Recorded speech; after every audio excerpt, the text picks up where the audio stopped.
So in terms of being able to be spiritually receptive or even emotionally receptive, there seem to be a few qualities that are easily labeled with my acronyms. I'll just go to FACE tonight. Nan thinks there are too many letters even in that. But that's basically fresh, accept, curious, and empathic tenderness. Fresh, accept, curious, and empathic tenderness. And you don't even have to deal with fresh. But our ability to be accepting to ourselves and curious about ourselves and empathic towards ourselves, if we actually have that,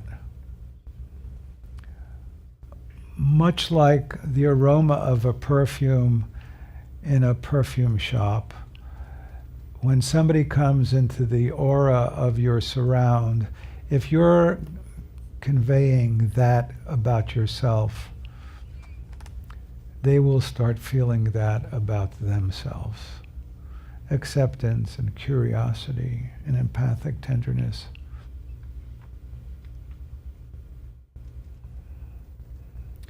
We all learn to shut ourselves down in a variety of ways. Some ways are external, some ways are internal.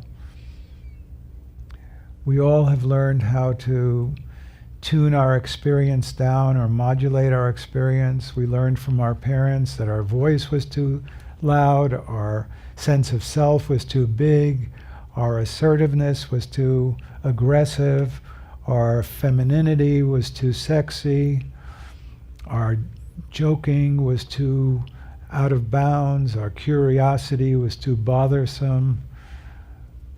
We all got shushed, hit, controlled, mind-gamed into a variety of ways that we learn to internalize where we're defended. Our emotional responses and reactions have been taught to be controlled and contrived and held back. And that's a good thing. We all need to, in fact, pay some attention to our behavior and certainly live within certain social norms. But almost all of us in this particular culture, almost, not all, but almost all of us, are in a way overly defended.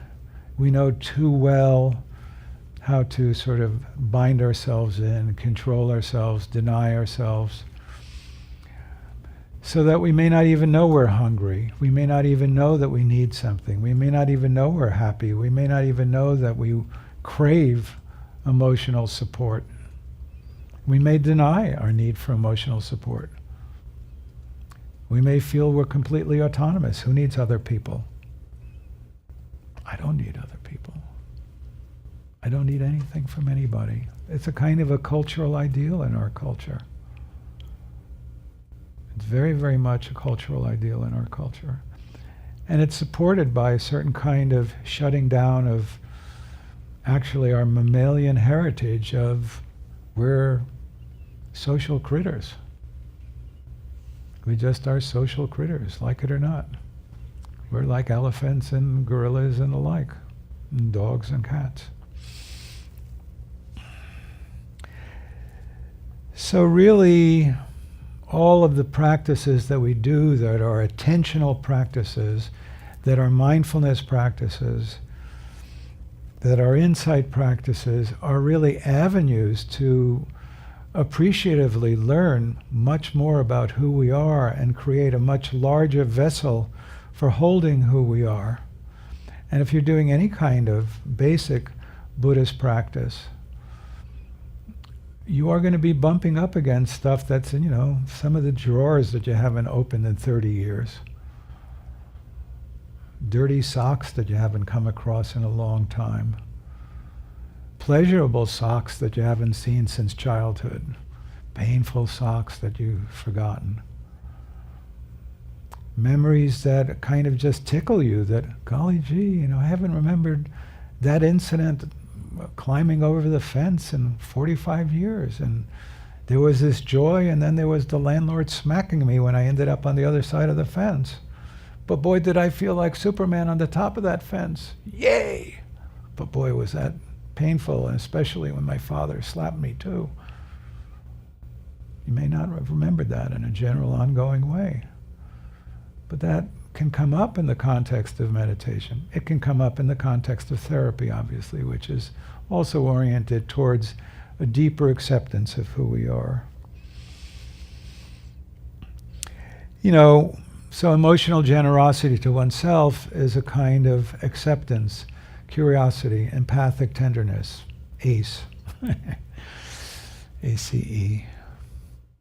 We'll leave out fresh.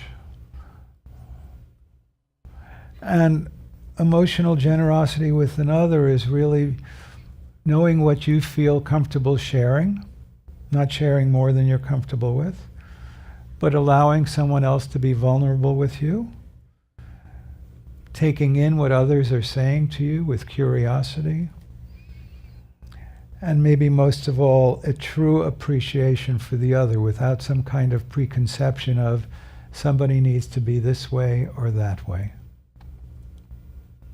Appreciation is a lovely word, and really it seems to me to be a wonderful gloss for love.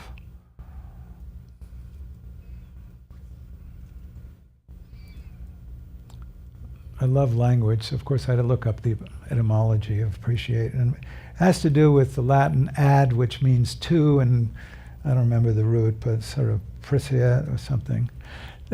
Forget. There's a Latin root in there, but it has to do with like a praise or sort of to value or judge. And so really our ability to positively value and appreciation has, in our usage, actually has gone to solely a positive connotation, not a kind of neutral or both negative and positive. So the ability to actually appreciate and value ourselves is humongous. And I know most of you in this community, and I know myself, and I know Anne, and I know a lot of people. And I mean, we struggle with this. We make jokes about ourselves, we make self-denigratory comments about ourselves. We're plagued by our own sort of doubts about ourselves. We want to write a book. How can I write a book? We want to take a new course. How could I take a new course? We want to do a certain spiritual practice. I don't have the oomph to do it. I don't think I'll ever succeed. These are painful. If we really touch into it, it's painful to experience in ourselves, and it's painful to see in those we love. And so an appreciative, neutral, just a neutral understanding of, I want to do X. X requires me to go from here to here. My habit is to go from here to here. Okay, I want to do this. My habit is this. That's self-knowledge. We can appreciate that. We don't have to think like my poor cousin Herbie when his father would say, you know, Herbie, you're a schmuck. We don't have to think I'm a schmuck because I can only go from here to here. But many of us feel like, I'm a schmuck. In fact, some of us had fathers like poor cousin Herbie who said, Herbie, you're a schmuck. It's so painful for me to hear. And to see what an emotional cripple my poor cousin was, who I first met in college. Didn't even know I had a cousin. It's terrible. Harvey Aronson. You know, when we really look at ourselves, we sometimes have these terrible internalized voices. And it's not a switch. We're not expecting over the course of 3 days to just take the light switch and say, okay, self-denigration is gone. We've done a self-denigration-ectomy. We know that's not the case. But we do want all of us to accept, be curious, and be empathic to ourselves and others, and to really know what our experience is, and to see if we can take it in, because that's the first step in spiritual receptivity, is emotional receptivity.